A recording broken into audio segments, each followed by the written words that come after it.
Olá, bom dia. Hoje vamos continuar com as nossas conversas sobre linguagem, escrita no momento que vivemos. Hoje vamos conversar com a jornalista e pesquisadora Helena Iacones. E Heloísa Iacones, gente, domingo de manhã. Heloísa Iacones.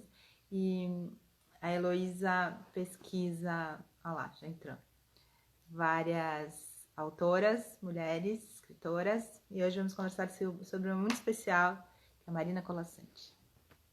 Por isso aqui.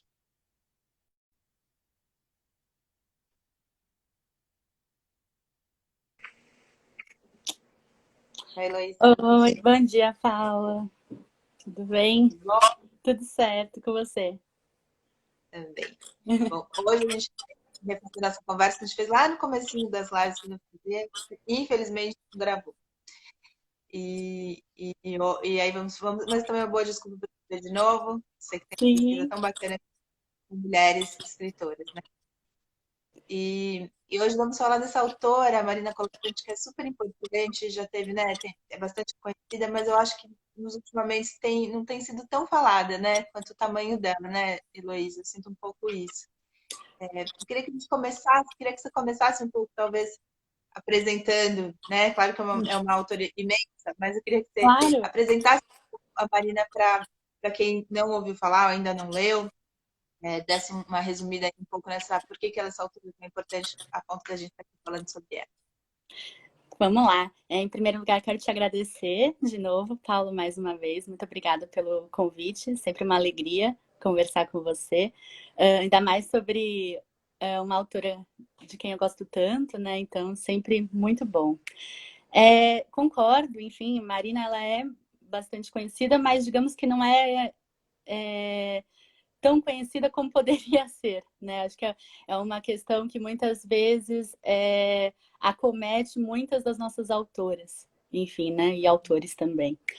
Marina, ela nasceu em 1937, em setembro de 37, em Asmara, a capital da Eritreia, na Nossa, África. É, não sabia disso. e de lá ela foi para o Líbano, depois do Líbano foi para a Itália, que é onde ela passou grande parte da infância dela. Né? Na Itália que ela tem a formação primeira dela enquanto leitora, que é algo extremamente importante. Ali que ela vivencia a guerra, que é algo que marcou a infância dela e depois vai reverberar em sua literatura. E dali ela vem para o Brasil. Né? Depois, já um pouquinho maior, ela vem para o Brasil, os pais se mudam para cá e ela vai para o Rio de Janeiro. Vai morar no Rio e ela chega para morar no que hoje é o Parque Lage, lá no Rio de Janeiro. Para quem Com que idade que conhece, ela veio? se não me engano, com 7 ou 8, na primeira infância ainda. E aí ela vai morar no Parque Lage porque a tia-avó dela, Gabriela Besansoni, musicista, né, tudo, casou com o Henrique Lage, dono do Parque Lage Industrial, e a família foi morar ali. Então, simplesmente, ela passou a infância nesse lugar Nossa, maravilhoso, né, um palácio, e sempre muito rodeada por arte, né? Então, o pai dela se tornou ator, o irmão se tornou ator também, a tia ligada à música, e então sempre estava ali no meio das artes, né, de forma geral. E aí depois, né, cresceu tudo, ela se formou em artes visuais, a especialidade dela é gravura em metal, isso nossa, também talentosa, né? Com uma vida tão então, abarca literária. tantas áreas, né? Exatamente. E o projeto inicial, digamos, de vida dela era ser gravurista, né? Na juventude era isso que ela estava pretendendo. Mas, como a gente sabe, não é fácil viver de arte no Brasil, nenhuma delas. Artes visuais também é uma das artes que, acredito eu, tem menos entrada num público mais geral, né? Se comparar a música, teatro, etc. Ainda mais gravura. então é tudo muito caro, tudo muito difícil. E aí, para ela conseguir uma independência na juventude, conseguir sair da casa dos pais e tal, e se virar, ela precisava de um emprego. E aí ela conseguiu um emprego no jornal. No caso, no Jornal do Brasil, porque por amigos e tal, falaram que ela escrevia muito bem, tinha um texto muito bom, indicaram ela para o Jornal do Brasil, ali ela começou a trabalhar como jornalista. E ela trabalhou por muitos anos no Jornal do Brasil, exerceu diversos cargos ali dentro, desde editora, cronista, várias coisas, e ali ela começou a escrever crônicas. E aí ela começou a gostar, digamos, do negócio, até que ela fez o primeiro livro, chamado Eu Sozinha, que é um livro, basicamente, ela fala que não tem, que muita gente tomou como sendo crônicas, mas na verdade não são crônicas. É um livro que fala sobre a solidão, especialmente solidão da mulher. E basicamente os capítulos pares falam sobre a trajetória dela passada e os ímpares sobre o presente. Então tem um projeto ali interessante. Eu estou até com ele aqui. Eu peguei esse livro aqui. Essa é a edição de 2018, que foi reeditada pela Global. Qual a editora? Editora Global, que essa aqui é a edição de 2018. E aí ele foi lançado em 1968, depois de alguns anos na gaveta, porque nenhuma editora queria publicar aquele livro, que não tinha gênero, que era algo inclassificável do ponto de vista, inclusive mercadológico, né, pensando em questão financeira. Ela conta, inclusive, que ela enviou os originais para o Rubem Braga, que na época tinha uma editora do autor, e eles eram amigos, tudo, mas ele não publicou. Ele devolveu com uma carta. Ele O devolveu. Rubem Braga foi um dos cronistas brasileiros, né? Assim, Sim. pai dos grandes cronistas. Sim, sim. Ele não quis publicar porque ele falou: seu livro é bom, mas não vende. E eu preciso pensar como editor, não como autor. Difícil, né? Difícil mesmo. E aí, pensando, né, acabou pensando dessa forma, o livro acabou ficando na gaveta por um bom tempo, uns 5, 6 anos, até que em 68 ele foi, de fato, publicado e se tornou aí o primeiro título dela. E aí depois ela continuou no jornalismo, trabalhou muito no jornalismo, trabalhou com publicidade por algum tempo, depois foi para televisão, ela teve programa de TV, apresentou o programa de TV na década de 80, se não me engano. Então, sempre trabalhando ali em várias frentes. Né? Muito ligada à comunicação. Tem uma bom, só isso aí já dá vários, né? Livros. É uma trajetória muito, muito interessante, né? Não sabia desse. Engraçado, fiquei pensando na Clarice, que também teve essa coisa, né, de nascer num outro lugar, de passar por vários lugares antes de chegar. Uma semelhança, né? Interessante de pensar nisso. Queria que a gente falasse então um pouquinho sobre essa questão. Eu acho que ela já nasce como autora, né? Com essa questão do gênero, né? Interessante. Quando eu falei para você dar um título para nossa conversa, você falou dessa questão dessa caminhada dela pelos gêneros literários. E ela já nasce com uma questão com gênero. Até o próprio Rubem Braga, que é isso, Rubem Braga? É isso. Somos amigos, mas publicar livro já é uma outra história, minha querida. Sabia que era talvez uma grande cronista também. Eu queria isso que você falasse um pouco sobre essa questão dos gêneros, né, literários, que no primeiro livro ela já se depara com isso, já enfrenta, né, já vai de frente com essa questão. Como é que é essa história dela com gêneros literários? Eu acho bem interessante pensar a questão dos gêneros literários em Marina, porque ela abarca muitos gêneros. Então, ela trabalha com muitos gêneros. Então, ela é uma grande cronista, né? Então, tem muitos livros de crônica e continua sendo cronista. Ela é cronista em exercício. Toda quinta-feira ela publica uma crônica nova no site. Ela é Marina Colassante, tô até com marinacolassante.com. Bem facinho. O Rafael, que acabou de entrar aqui, ele é o responsável por manter o site, tudo, faz um trabalho incrível, ele e o Regis, vale a pena pontuar. Então, Rafael ela... Mussolini. Isso, ele Que mesmo. sobrenome forte, Rafael. E aí, então, ela tem essa atividade cronística desde sempre, né, na carreira dela, enquanto escritora. É contista, então escreve muitos contos, e dentro da área contista tem diversas vertentes também. Então, ela trabalha com contos, mini contos, contos maravilhosos, então que é um tema à parte, assim, bem especial. Além disso, é uma grande ensaísta. Só fazer Claro. Ela dá esses nomes, então, de contos maravilhosos, Sim, contos ela sim, definiu sim. também uma espécie de gêneros dentro do gênero do Cthulhu, para ela Sim, sim. mesma, é isso? Sim, sim.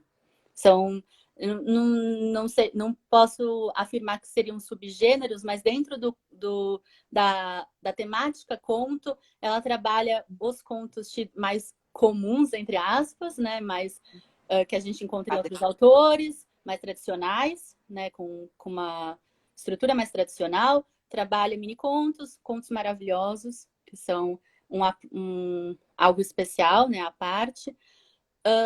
É uma grande ensaísta, então ela tem livros de ensaios muito importantes que versam sobre temas diversos, como política, cultura, feminismo, e em especial a literatura e a formação de leitores, que é a área dela. Tem poesia, então uma excelente poeta também. O último livro que ela lançou este ano, foi em maio, agora, é um livro de poesia, chama Mais Longa Vida, pela editora Record. Que mais? E tem, claro, a literatura infanto-juvenil. Então, também trabalhando contos, mini-contos, poesia voltadas para o público infanto-juvenil. Então, são vários, né, gêneros, várias frentes nas quais ela trabalha. E logo que eu comecei a estudar Marine, comecei a ler, né, algo que me chamou muita atenção é que ela não tem romances. Então, eu não citei romances dentro desses gêneros. E muito pela nossa formação e tudo, muitos autores eles se sentem até mais validados quando você lança um romance, né? Tem um peso muito grande o gênero em questão. E ela não trabalha. E aí é muito interessante a explicação dela, do porquê ela não trabalha. É uma escolha, ela não deseja, não faz parte do projeto dela trabalhar com romances, porque ela de fato gosta, né, prefere a área dela de atuação na palavra intenção. Ou seja, na palavra, até anotei aqui, na contenção máxima da palavra. Intenção e intenção. Intenção. Tensionada. Tensão de tensionada, palavra tensionada mesmo. Então, é a contenção máxima da palavra, né? O brilho máximo que ela fala da palavra na menor quantidade, digamos, de espaço possível. Então, nenhuma palavra está ali à toa, nenhuma pontuação está ali à toa. Claro que isso em todo escritor, né, em toda escritora, claro que tem essa preocupação, mas essa contenção da forma é algo que nela está muito presente. Então, tem mini contos que são 1, 2 linhas e tem uma história inteira ali. Então, é extremamente interessante pensar nisso e pensar que isso se relaciona muito com a própria trajetória dela. A gente estava falando no comecinho, né, um pouquinho da trajetória. É interessante pensar que ela é uma autora que se fez a partir do jornalismo. E o que é o jornalismo, se não ter que cortar Objetivo, né? Deixar a palavra coisas, certa, né? ter que adaptar a sua ideia e a pauta dentro de um espaço muitas vezes limitado. Então ela conta que ela aprendeu a escrever tendo que cortar texto para colocar anúncio no jornal, tendo que fazer todas essas adaptações que são extremamente caras ao jornalismo, né? Especialmente ao jornalismo impresso, que foi onde ela fez a carreira dela. Então, faz muito sentido que ela, enquanto escritora, tendo se formado no jornalismo, ela traga isso até hoje, essa contenção da palavra, para o trabalho literário dela também. E a publicidade também tem isso, né? De trazer um impacto em poucas palavras, né? Um anúncio curto, mas chamativo, interessante. Então, essa formação dela em outras áreas foi extremamente importante, né? Essencial para que ela definisse o tipo de trabalho que ela ia fazer também na literatura. Bacana. Né?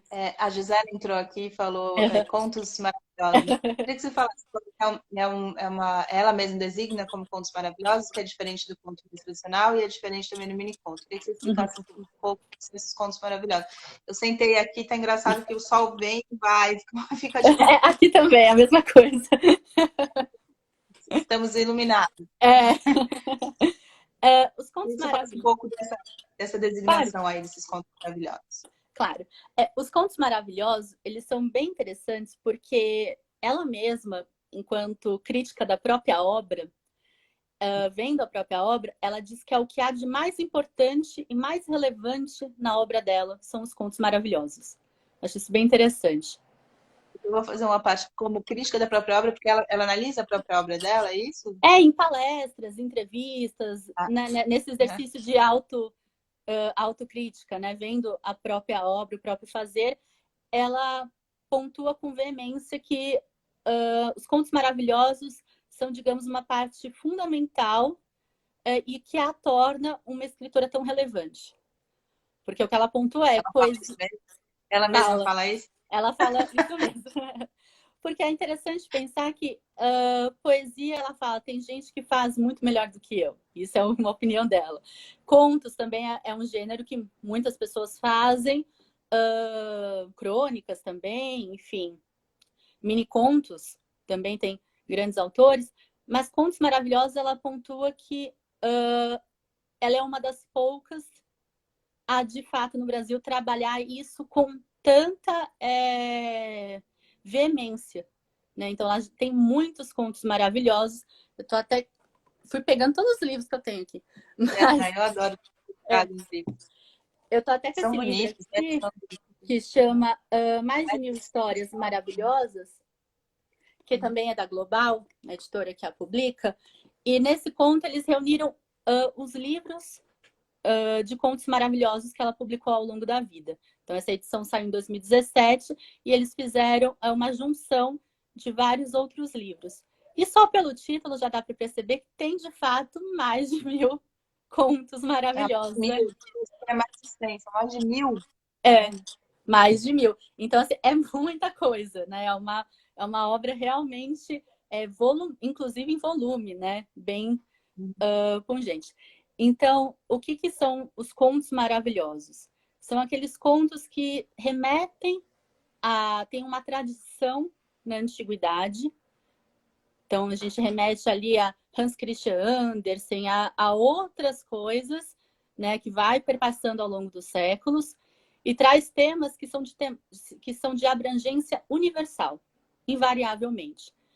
Maravilhosos também porque trabalham muito com o fantástico, com a magia, que é algo que na América Latina é extremamente rico, na literatura fantástica, na América Latina é algo tão grande, mas no Brasil, por exemplo, a gente não tem essa tradição tão veemente como tem na Argentina e em outros países latino-americanos. Oi? Colômbia, né? Exatamente. Garcia Marques e por aí fora, Borges e por aí fora. Então, é interessante pensar nisso, que traz uma questão da magia, do mágico, do fantástico ali dentro, e traz uma questão do arcabouço cultural, que é algo que perpassa gerações, séculos, é algo que vem lá de trás. E essa questão do arcabouço cultural, para a Marina, é muito importante. Então, ela faz questão de trabalhar com isso, não só nos contos maravilhosos, mas especialmente neles. Ela trabalha com aquilo que a ocidentalidade, digamos assim, constituiu enquanto sociedade, enquanto cultura, para além de uma cultura nacional, de uma cultura brasileira, mas uma cultura ocidental, né? De pensar como que o Ocidente se criou enquanto Ocidente mesmo, enquanto sociedade, valores que vão perpassando séculos. Então, isso ela trabalha bastante nesses contos. E só uma parte, é interessante pensar que muita gente pensa que são contos de fada. Né? Né? Com essa ideia de contos maravilhosos. E aí ela diz que às vezes eles são traduzidos como contos de fada e há um preconceito, porque muita gente acredita que contos de fada seriam só para crianças. Então aí acaba colocando o livro num nicho, né, específico. Fica ali que é para criança ler. Então, é também uma forma... se você ler os contos, eles têm, de fato, muita parecência com contos de fada, mas não nomeá-los também como contos de fada é uma forma de subverter, inclusive, esse preconceito dos leitores, né? De que não seria... que seria contos para criança, porque tem magia, porque tem, enfim, algo do fantástico ali. Então, eu acho interessante também porque ela tem uma cabeça de editora também. Né? Não recusou ninguém igual o Rubem Braga, mas tem uma explicação também, inclusive ligada ao próprio mercado e à formação de leitores no Brasil. Bacana. Você falou uma palavra bonita, parecença. Pareceu meio Guimarães isso daí, né? Queria que você falasse um pouco desse papel da Marina, que foi importante na década de 60, 70, acho que mais 70, por aí.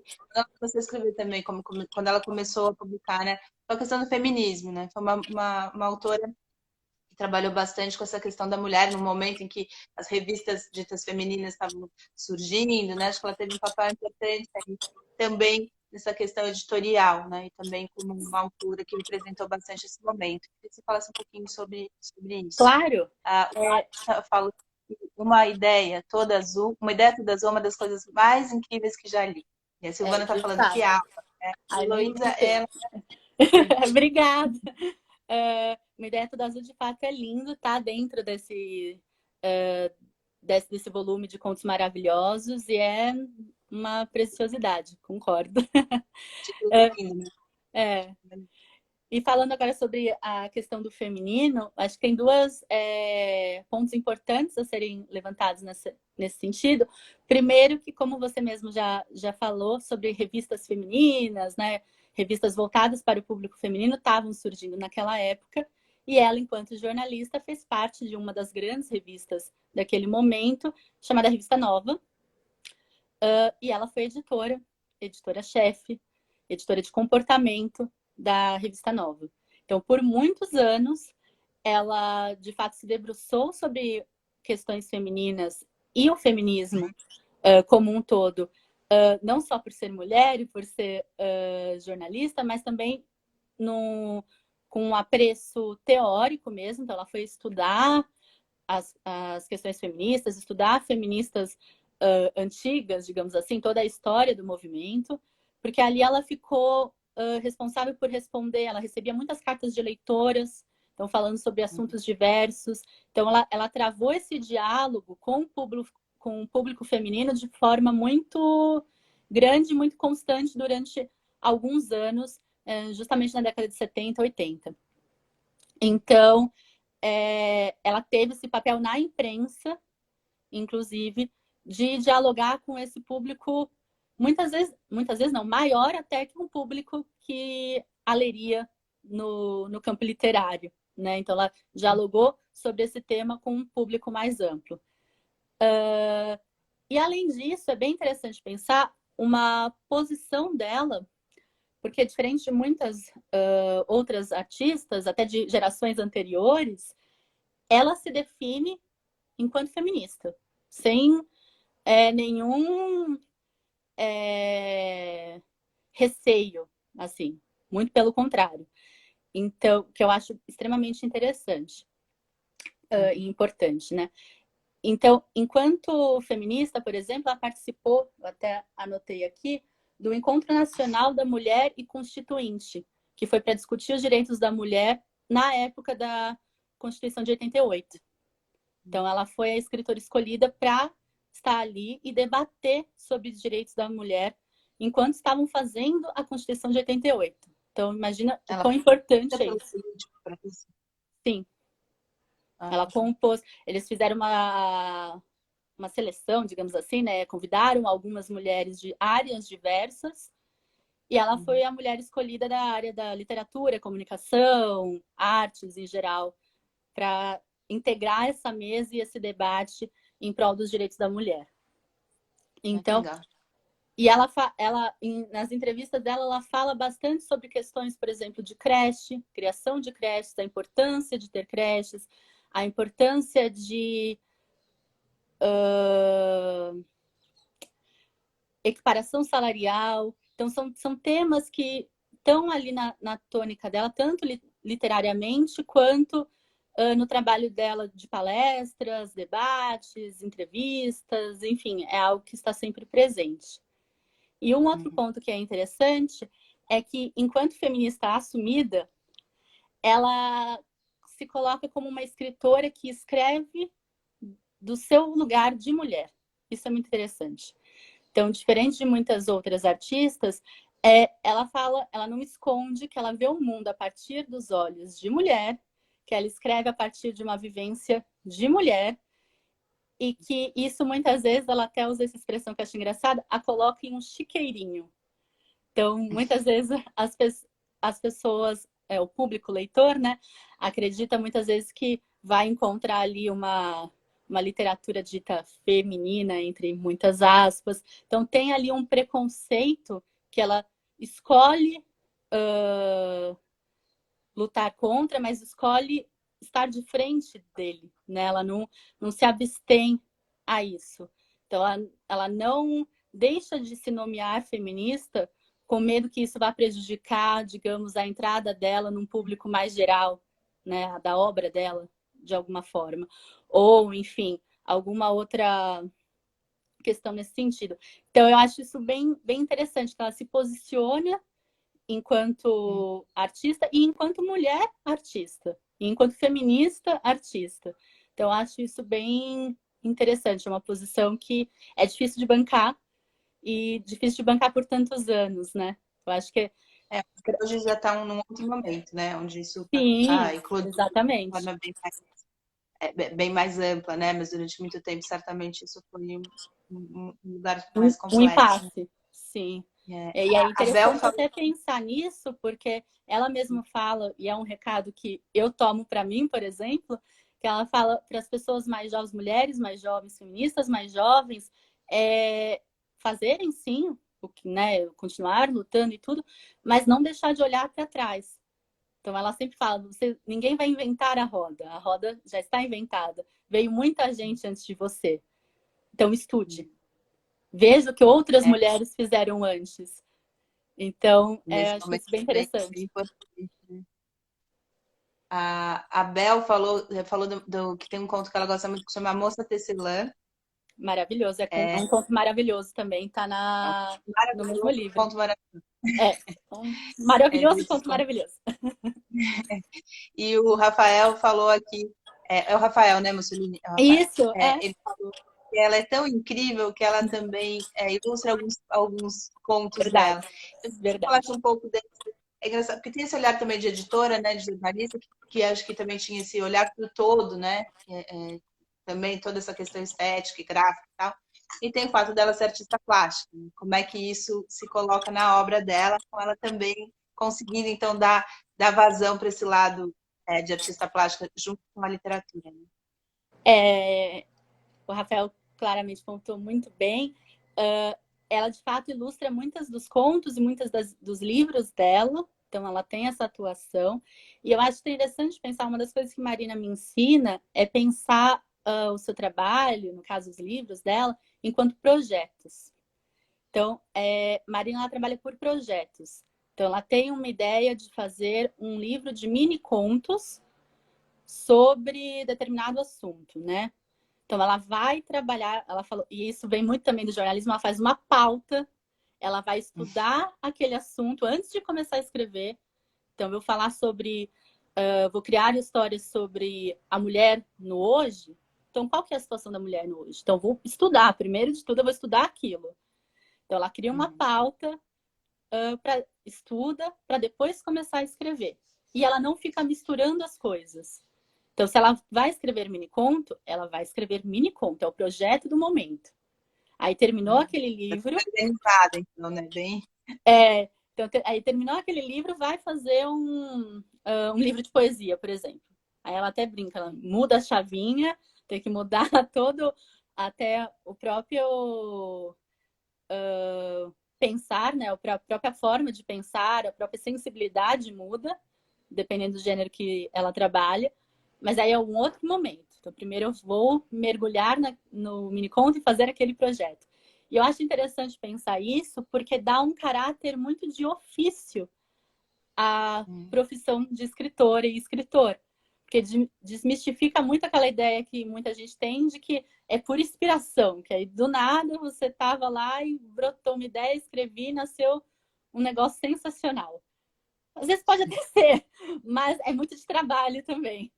Né? É muito de organização, de pensamento crítico. Então, eu acho interessante que ela não separa esse pensamento crítico, esse pensamento racional mesmo, essa organização de ter que estudar, de fazer uma pauta, né? De pensar as ilustrações, inclusive, para os livros, para os contos. Tudo isso está dentro de um projeto de livro que ela está pensando naquele momento. Inclusive, vou desenhar, vou fazer gravura em metal, vou fazer desenho com bico de pena, tudo isso tem a ver. Ela compõe isso antes até de começar? Antes E até aí de começar. Ela mostra isso? Tem lugares onde ela deixa isso público, assim, ou ela só comenta em palestras e tal? Não, tem muitas entrevistas, no YouTube é fácil de encontrar. A Global, ela fez uma série de entrevistas falando sobre um livro em especial que chama A Hora de Alimentar Serpentes, que é um livro de mini-contos, que ela fala muito do processo criativo dela. Que ela fala justamente isso que eu estou falando de projetos, de como ela separa o trabalho dela por projetos. Então, é algo que é bem interessante vê-la falando. Está disponível. E a gente percebe enquanto está lendo também. Então, se é um conto, por exemplo, maravilhoso, que tem toda uma questão de mágica, toda uma questão do fantástico, talvez o traço seja mais fino, seja mais leve. Dependendo do tema, dependendo se é algo mais áspero, digamos assim, talvez o traço não seja tão leve assim.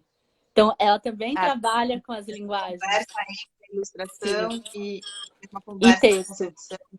Exato.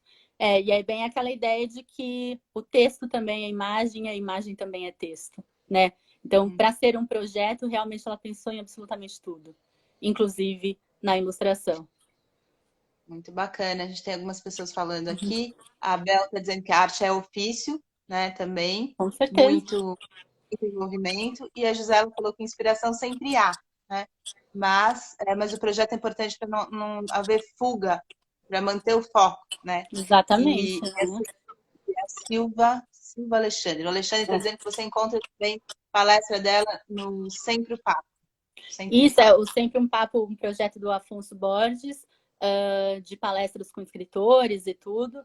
E Marina participou de vários Sempre um Papos, tem acho que 2 ou 3 palestras na íntegra no YouTube, também é super, super fácil de encontrar. Como ela trabalha com formação de leitores, ela vai muito a escolas, ela dá muita palestra.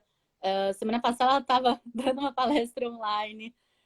Então, é uma escritora com muito material, digamos assim, disponível na internet, para que a gente conheça o por trás das obras. Então, tem bastante entrevista em vídeo, escrita, eventos que ela participa, então é acessível nesse sentido, né? É bem interessante pensar.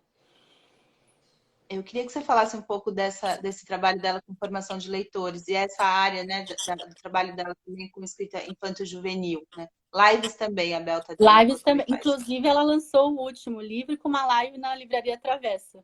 Então, é bem interessante. Foi um lançamento à moda da pandemia, digamos assim, da era pandêmica, né? E é interessante pensar que ela vai fazer 83 anos, né? E tá aí, tá se reinventando, e tá fazendo lives. Então, é incrível. Eu vou pensar isso. É, E, e é, claro, é bacana também só pensar que ela organiza também a própria obra, né? Isso que você falou do site, né? Com o Rafael que está aqui, uhum, porque muitas vezes a gente tem uma grande dificuldade, ainda mais para as autoras, né? Que já tem mais idade, depois de conseguir saber onde está o quê, né? E ela já tem essa exatamente. preocupação de organizar, né? E É, é muito raro no para Brasil, principalmente. pesquisadores é uma alegria, né? Eu É, fico super feliz, porque diferente de outras, de fato, facilita muito o nosso trabalho, com certeza. com certeza. É, Queria que você e falasse dessa parte do teatro, enquanto de, juvenil, de formação de leitura, né? Que é bem importante. É interessante pensar que Marina também me ensinou uma coisa, que acho que, né, ela ensina para todos, sobre a importância da literatura infanto-juvenil. Porque em momento algum ela coloca a literatura que ela faz para crianças e jovens como algo menor. Muito pelo contrário, está no mesmo patamar de qualquer outro trabalho que ela faça. E pelo contrário, ela insiste, e acho isso interessantíssimo e uma grande verdade, que tanto aquilo que ela escreve o que ela escreve para crianças e jovens é também algo para os adultos. Então, eu acho isso bem interessante pensar, né, nesse trabalho com a literatura infanto-juvenil. E eu estou com um livro aqui que chama Ana Zé, Onde Vai Você? Essa aqui é uma edição um pouquinho velhinha, que ganhou livro do ano do Jabuti. Então, pensar isso é extremamente importante, que ela ganhou um prêmio tão, né, importante na literatura brasileira com um livro que, teoricamente, é apenas, entre muitas aspas, para crianças e jovens. Então, acho que ela Só tem um papel, claro. para você explicar um pouquinho como é essa ideia de um livro infanto-juvenil e o infantil que também é para adulto. No teatro a gente fala muito isso, né? Porque o pai vai junto, né? O pai, a mãe, enfim, o adulto vai junto com a criança. Faz uma coisa que é só para criança, bobinho, é um saco. É um pouco isso também com a ideia de que os pais Exatamente. e os adultos vão ler também. Exatamente. E não só dos pais lerem, como os adultos. Por exemplo, eu não tenho filhos e nenhuma criança perto de mim na família no momento. Mas eu leio para mim mesma. Por quê? Porque ela trata de. É exatamente o que a Bel está falando, né? Ela agrada qualquer idade. Porque ela trata de assuntos que são importantes para a criança, mas também são importantíssimos para os adultos. É uma literatura para o ser humano. Então, uma das vezes que eu a entrevistei, eu perguntei para ela se ela tinha algum assunto que ela não trabalharia com criança.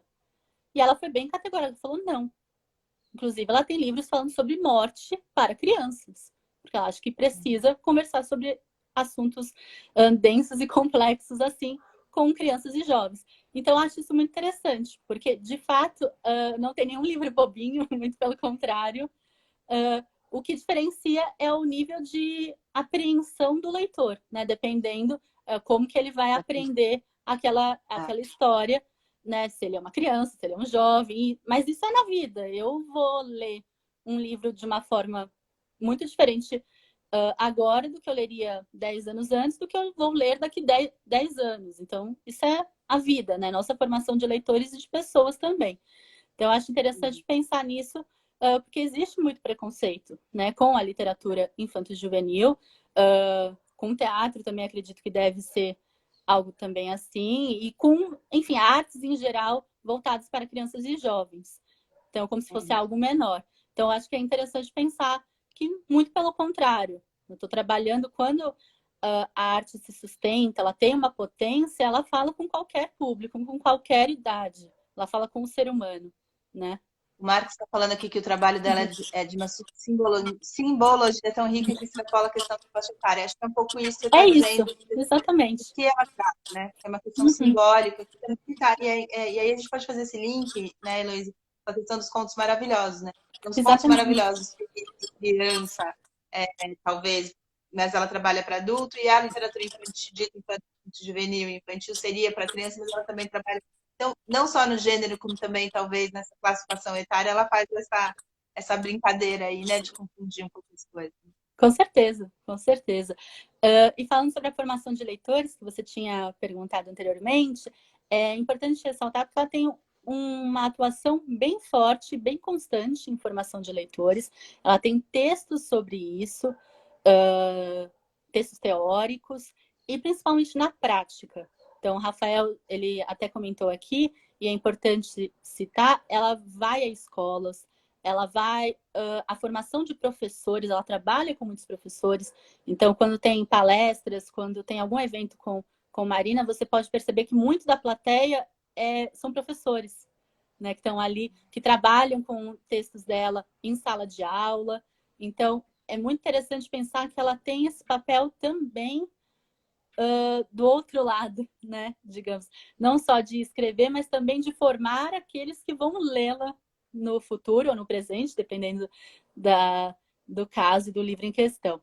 Então, ela tem essa formação, essa atuação, perdão, muito forte, tanto em escolas, quanto em festivais, em festas literárias, em encontros diversos, bienais e por aí afora. O Rafael também salientou, ela avisa ele e o Regis, né, com antecedência, eles divulgam. Fazer uma parte que só jornalista, quando vem aqui, é que fica lendo as coisas. Ah! Jornalista, um olho ali, assim, e você ainda lê sem ser boa nisso, porque a maior parte para e fica assim. Eu leio, senão você tem todo, né? Mas você lê sem nem dar uma paradinha, muito Só de bom. rabo de olho, assim. Aproveitar para falar que a Claire está falando aqui Uhum. que sempre leu bastante, quando dava aula, lia de um jeito Marina e depois foi reler. Diz que já Sim. viu muito ela em palestras, isso foi bastante bacana porque ela deu da aula, né, em vários congressos de educação também. E aí vou pôr então o que o Rafael falou, já que você já está comentando. Ele disse que ele organiza o site dela, né, bacana que ele esteja aqui, e disse que ela é muito ativa nessa participação da organização do site. Avisa quando tem palestra, avisa quando vai dar coisa, manda material, que também é um sonho, né? E muitos desses artistas não têm essa preocupação. Né? Não, e tem um comprometimento, né? Eu conversei com o Bem grande. Rafael, ele já está há anos nesse trabalho de publicação de crônicas inéditas toda quinta-feira. E ele falou que, se não me engano, foi uma ou duas vezes, por motivos extremamente compreensíveis, que ela faltou com uma crônica. Então, de fato, ela é extremamente comprometida com o trabalho que ela faz. E aí ele citou até esse livro aqui, que é Como se Fizesse um Cavalo, esse pequenininho aqui, da Pulo do Gato. Chama Como se Fizesse um Cavalo. É resultado de uma palestra que ela deu justamente sobre formação de leitores. Então, o livro, na verdade, é o texto da palestra, onde ela conta a formação dela enquanto leitora, porque é interessante pensar que ela veio de uma formação não oral. Então, ela sempre fala, a mãe dela e parentes, etc., não contavam histórias para ela, liam histórias para ela. Então, ela vem de uma formação da palavra escrita, que é muito interessante pensar, porque no Brasil, né, por várias questões, a maioria das pessoas tem uma formação oral, de histórias que ouvem, né, de contadas, exatamente. E que, claro, não há nisso um juízo de valor, não quer dizer que uma formação é melhor que a outra, muito pelo contrário. O importante é você ter histórias. Mas é interessante pensar que ela vem de uma formação da palavra escrita. Então, desde pequena, lá na Itália, como que ela passou pela guerra, por exemplo? Lendo. Tendo livros. Com pessoas lendo para ela, familiares lendo para ela. Então, ela vem dessa formação da palavra escrita. Então, é bem interessante também pensar nisso. E aí ela rememora no começo a formação dela própria, e de autores que foram importantes na infância dela e na juventude, para fazer com que ela fosse quem ela é.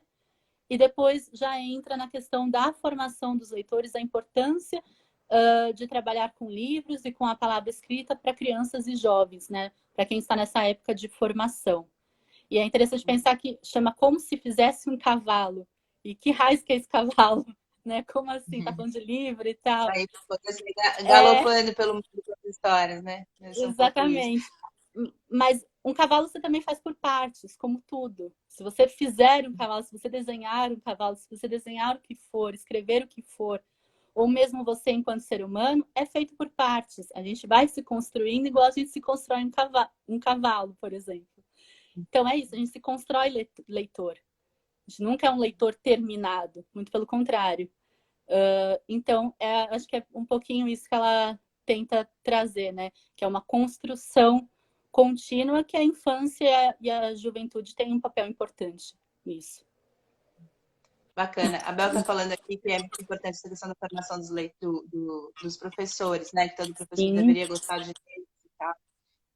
Então, acho que é bacana ver, né, o quanto ela, como é que a gente pode dizer, ela tem uma atividade, né, intensa, sim, ainda com a gente, que ela tem mais de 80 anos. E aí eu acho que você podia comentar um pouco essa questão do papel do autor, né, desse escritor que não é só aquele que fica escrevendo, mas que vai para a linha de frente para movimentar a história da escrita em si, né? Não só da própria obra, né? Então, bom, quem que vai ler meu livro? São os jovens, que eu vou para a escola com eles. Onde que eles vão poder estar meu livro na obra?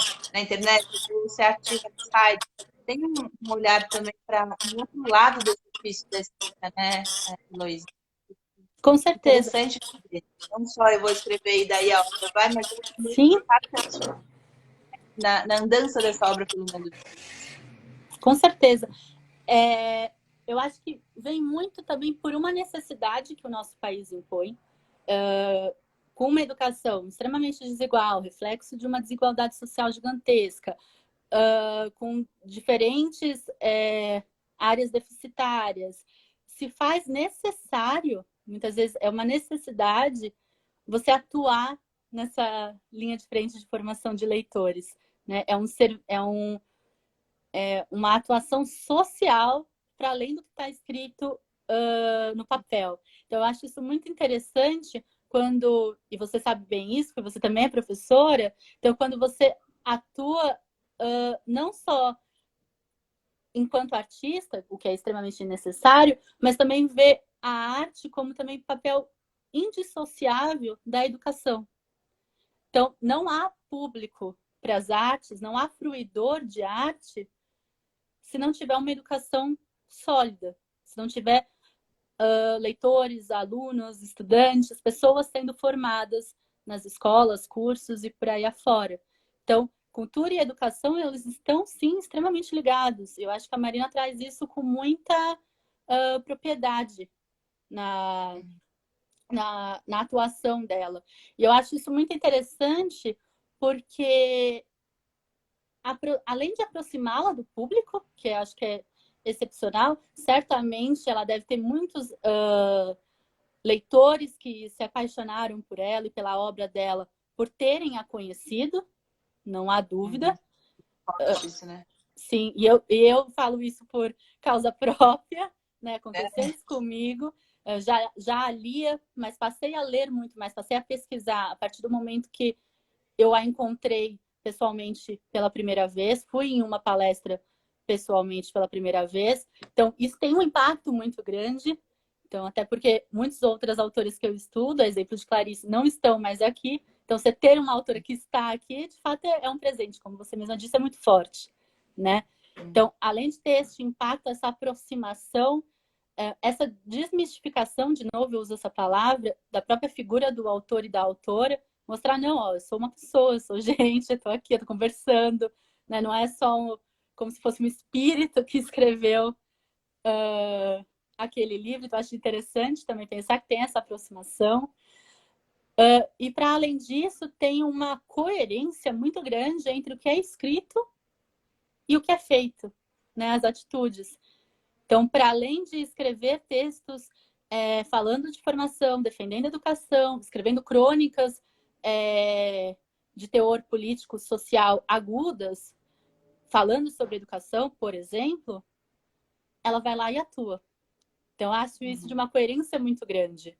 Né? É a mesma coisa na questão do feminino. Então, além de atuar no jornalismo, numa revista para público feminino, além de ir lá falar sobre a questão da Constituição, além de escrever sobre o assunto, o feminino está bem presente na obra dela, ela tem um posicionamento político extremamente importante ao se assumir feminista, ao se assumir escritora partindo de um lugar de mulher. Então, eu acho essa coerência entre as atitudes e o que é escrito algo excepcional, né? Uhum. Bacana. O Ricardo está perguntando assim, a tradição não pode ter um papel importante aí nessa questão da leitura? Por exemplo, as histórias que a família Com conta. certeza, Como é que se essa tradição talvez familiar não ajude também com essa certeza. disseminação da literatura, né? Completamente, completamente. É uma tradição, vem de uma cultura que é uma cultura diferente da nossa, que é uma cultura italiana, que tem uma outra formação, só a sociedade em si, e vem de uma família, como estávamos falando no começo, de artistas, de leitores, né? Então, de você ter uma mãe, por exemplo, que em vez de te falar histórias, de contar histórias, ela lê, ela traz o objeto livro para perto de você, ainda menina, isso transforma completamente a sua formação, né? É outra dinâmica, é outro diálogo que você estabelece com a leitura e, consequentemente, com a literatura. Então, eu acho isso bem, bem interessante. Dá para também, o Rafael também comentou sobre um livro chamado Minha Guerra Alheia, que é um livro Falar disso agora, é é, incrível. Você lê e fala ao mesmo tempo, sem parar. Pode falar. A primeira que faz isso aqui. Vai ganhar o prêmio, te dar uma medalha. que é um livro Hum. extremamente importante, no qual ela fala sobre a experiência dela e as memórias dela da guerra, né? Interessante pensar isso. Então, para além dos gêneros que eu já comentei, tem um gênero memorialístico em alguma medida também dentro da obra dela, que ela relembra a cultura italiana, a tradição da família, pegando o que foi comentado também, o período na guerra. Ela está fazendo uma biografia sobre a tia-avó. Então, tem também essa questão da tradição, é algo extremamente forte, né? Ela diz que ela escreve em português, o trabalho dela é com a língua portuguesa, mas ela sente em italiano. Então Ah, tem, uau. então Os dois, né? tem essa formação tradicional extremamente importante, né, dentro do trabalho e da pessoa dela. A Bel está dizendo sobre o Afonso Romano Santana, né? Que também escreve crônicas maravilhosas. É o marido dela, né? Enfim, poeta de importância enorme também e cronista, né? Os dois se conheceram no Jornal do Brasil, então também ela fala que o jornal lhe deu uma profissão e um marido. É interessante pensar isso. Não é pouco, né? E eles se conheceram na redação do JB. Ele também cronista, também trabalhando ali no jornal. Então, ele também tem uma tradição cronística grande. Ele assumiu, quando o Drummond saiu do JB, Carlos Drummond de Andrade, pouca coisa. Ai, O Afonso foi quem assumiu a coluna, digamos, o espaço ali de domingo, quando o Drummond saiu. Então, ele também tem uma atividade cronística importantíssima. Os dois que cuidaram das crônicas de Clarice também no JB. Então, tem o Rubem Braga, que a gente já falou, Sabino. Então, é toda uma conjuntura de talentos muito grande ali. eles continuaram amigos? Conta para mim aqui um bastidor. Depois ele não querer publicar o livro dela, eles continuaram amigos? Continuaram, ela entendeu. Uma pedrinha ali no pé, mas continuaram. É. No sapato, não no pé. Heloísa, a Silvana está falando que riqueza, né? Muita. Eu queria Obrigada. que aqui é muito rápido a hora, né? A gente tem 6 minutos Pois para é. terminar. Eu queria que você falasse um pouco desse seu projeto que chama Macabeia, né?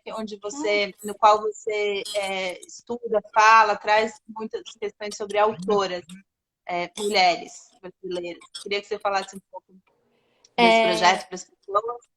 E aí também dissesse, dentro dessa riqueza toda aí da Marina Colasanti, qual o livro que você indica para as pessoas começarem, além, claro, do site, que acho que você pode já Sim, reiterar, com né? Que a gente já certeza.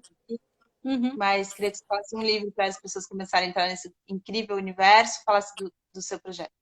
Tá bom.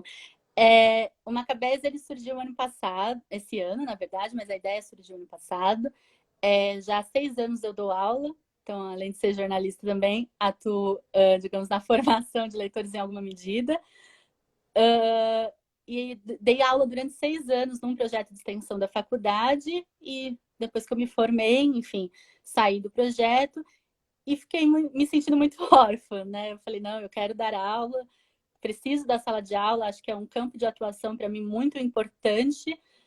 E comecei a pensar o que eu poderia fazer, né? Atualmente eu estudo letras, então também justamente para ter essa formação de professora.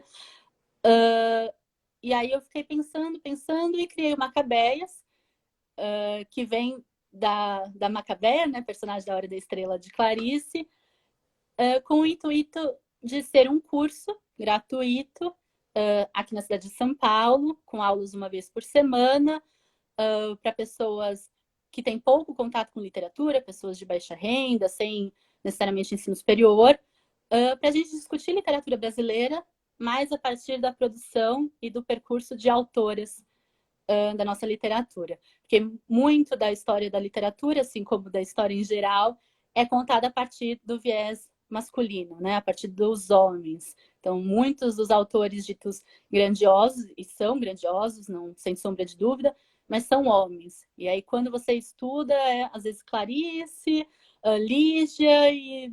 Cada 10 homens, eles têm uma mulher no cânone, né? Ou sei lá, para cada 20 homens tem uma mulher no cânone. E tem as outras, como a Marina Colasanti, que é grande, que está aí tudo, mas que fica um pouco abafada, né? Exatamente, fica à margem. E aí é interessante porque na minha própria trajetória, enquanto estudante, eu pouco estudei também autoras, conheci Clarice por conta de uma professora e me apaixonei. E eu sempre digo que foi Clarice que me apresentou todas as outras, inclusive Marina. Então foi lendo a biografia de Clarice que eu descobri quem era Marina Colasanti, porque ela foi editora de Clarice, e aí eu lembro que quando eu era adolescente eu comecei a grifar os nomes das escritoras que estavam na biografia, e para procurar quem são aquelas outras mulheres que também se relacionaram com Clarice. E a partir daí comecei a formar meu repertório. E pensando nisso, na importância de discutir trabalhos de mulheres, as obras, né, de mulheres, que eu criei o Macabeias. Mas por conta da pandemia, infelizmente, as aulas presenciais não puderam se realizar e pretendo, né, retornar com elas assim que for possível, mas para que não fique parado, para que esse diálogo sobre a literatura feita por mulheres e por mulheres brasileiras, em especial, continue, que consiga, né, tocar o projeto ainda que à distância. Comecei a fazer textos, comecei a entrevistar leitoras, e aí eu estou publicando toda semana alguns relatos de entrevistas que eu faço com leitoras que têm uma relação forte com alguma escritora. Então, eu conversei já com a Ellen, por exemplo, que tem uma história bem bonita com a Conceição Evaristo. Conversei com a Jaque, que fala sobre a Júlia Lopes de Almeida, que muita gente não conhece, não faz ideia de quem seja, mas está na lista do vestibular da FUVEST, por exemplo. Então, da FUVEST não, da Unicamp, perdão. Então, é bem interessante esse trabalho de pensar a nossa literatura a partir dos trabalhos e dos percursos, né, das trajetórias das mulheres, das nossas mulheres. E onde as pessoas encontram esse projeto? Eu estou no Instagram, então, @Projeto Macabeias, e no Facebook também, Projeto Macabeias. Acho que é tranquilinho de achar. E acho que também vem muito dessa parte da Marina de falar de a gente conhecer quem veio antes de nós, né? As mulheres que vieram antes de nós, o que elas fizeram, qual a trajetória delas. Então, acho que isso é bem interessante. Falando sobre Marina, para terminar, entrem no site, recomendo, né? Reitero, o trabalho do Rafael e do Regis é belíssimo. Toda quinta tem uma crônica nova, é marinacolassante.com, é um deleite. E além das crônicas, eu comecei a ler Marina pelas crônicas, inclusive. O primeiro autógrafo que eu tenho dela, ela fala que a gente tem uma amizade pelo site. Acho bem bonitinho. E para escolher um livro, que eu acho que é difícil, mas para escolher um livro para começar a ler Marina, eu escolheria esses Mais de Mil Contos Maravilhosos. Porque são contos muitas vezes curtos, de 1 ou 2 páginas no máximo, mas extremamente espetaculares. Dá para você ir lendo no seu ritmo, um por dia, algo bem tranquilo, e você Vai já estar ir aí, entrando, leiam esse. A tá Gisela bom? está falando aqui do papel da mulher, que é super importante, que é esquecido. Heloísa está fazendo esse trabalho. Obrigada, gente. Tchau. Eu Até que amanhã, agradeço. querida. Um beijo.